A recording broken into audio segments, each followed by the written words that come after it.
Guys, welcome sa ating YouTube channel, Red Stories. Ayan guys, syempre bago tayo mag-umpisa, syempre magpapasalamat muna ako sa aking mga subscribers, sa aking new subscribers, sa aking silent viewers, sa aking family, sa aking mga kaibigan. Maraming pong salamat sa pagsuporta sa aking channel. Ngayon guys, syempre ang ating lulutuin, ang ating recipe ay killer adobong baboy. Ayan guys, ituturo ko sa inyo ang sikreto kung paano magkalasa ang ating baboy. Ayan guys, mamaya panoorin natin ito kung paano siya magkakaroon ng lasa agad. Kasi guys, syempre, karamihan sa adobo ay kinabukasan pa yung talagang lasa niya ay manunuot. Pero ito guys, gawin nyo to. Siguradong mapapa-extra rice kayo ulit. Tara guys, huwag na natin itong patagalin at umpisahan na natin.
Hi guys, welcome ulit sa ating YouTube channel.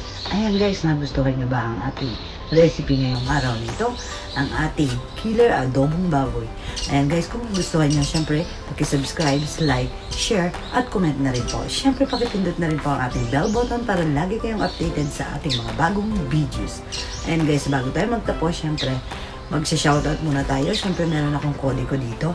Ayan guys, ayan, shoutout po pala sa aking tito at tita sa Bitog family. Ayan, syempre Fernandez family. Ayan, sa US po sila. Ayan, shoutout po sa inyo at maraming pong salamat sa pagsuporta sa aking channel. Ayan, syempre, meron din nagpapa-shoutout kay Ma'am Shirley West at Cory Reese. Ayan, tama ba ako? Ayan, from, ano po ito, Florida. Ayan, ang pinapa-shoutout po kayo ni Mark Purisima, ng inyong kapatid. Ayan, thank you po sa pag-subscribe sa aking channel. Maraming pong salamat. Ayan, syempre, shoutout din sa aking kaibigan na Japanese. Ayan, kay Kato Hiro Aki. Ayan, shoutout sa iyo, Hiro. Ayan, itsumo arigato, oenshite kurete arigato gozaimasu. Itsumo keisukite kudasai.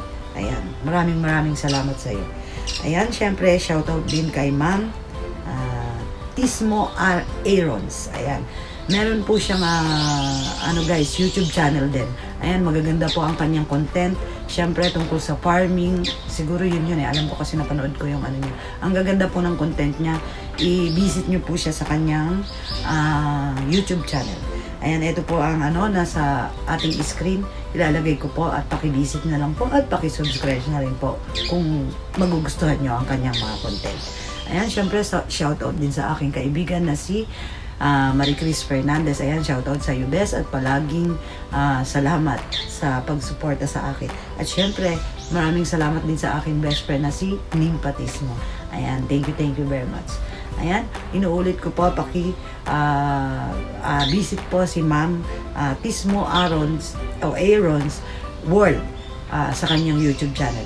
Ayan, muli po, maraming salamat sa pagsuporta sa aking channel.